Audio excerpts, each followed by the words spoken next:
on site today at a major coal export terminal, which exports around 45 million tonnes of coal per year, 24 hours a day, 365 days per year. We are preparing to lubricate the 30mm luffing ropes in one of the ship loaders with the new Viper Mark II wire rope lubricator. Prior to starting the job, we prepared a job safety analysis for the task, plus conducted our site and area inductions. Pre-lube preparation includes arranging for a suitable airline, lifting the Viper kit components and lubricant up to the work location, and laying down some plastic sheeting to keep the work area clean. We also arranged to lift the shiploader boom up to the vertical position so that we can lubricate the length of rope while it is being lowered. The first step is to mount the Viper Rope Cleaner, VRC. As you can see, this rope has a fair amount of old lubricant and coal dust buildup, and to achieve optimum lubrication and penetration, we will want to remove as much of this contamination as possible. Clean a section of wire rope. Once clean, smear this section of rope liberally with lubricant. Now assemble the 3 segments of the VRC around the rope. These are held in place by the heavy-duty stainless steel clamp. Once clamped in place, move the VRC up and down the rope section to ensure it is moving freely. We do not want to clamp it too tightly. Now fit the Viper Mark II collar to the wire rope. Open the collar and clamp it round the wire rope. As you can see, the new Mark II with the cast handles makes this task a simple and quick one-man operation.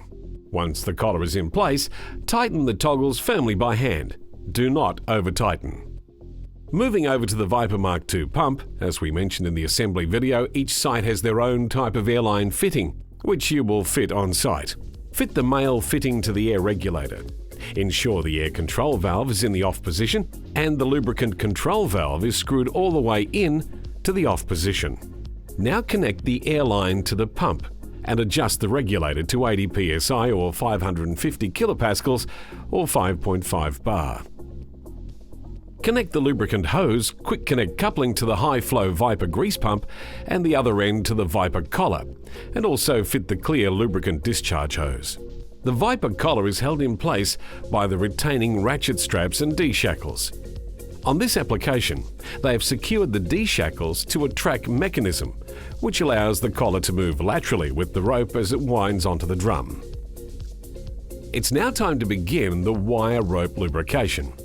Operate the winch motor to begin the rope traveling through the collar. Turn on the air control valve and adjust the grease control valve until optimum grease application is occurring. Visual inspection of the rope will reveal when an adequate coating is achieved. Note also that the VRC is effectively removing contaminants. The Viper pump is capable of delivering in excess of 4 kilos of grease per minute.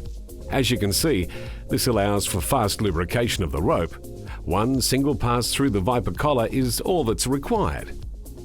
We will now slow down the footage to show the whole process at work. The dirty rope enters the Viper Rope Cleaner and is cleaned, and then lubricated through the collar, with the finished rope exiting the collar.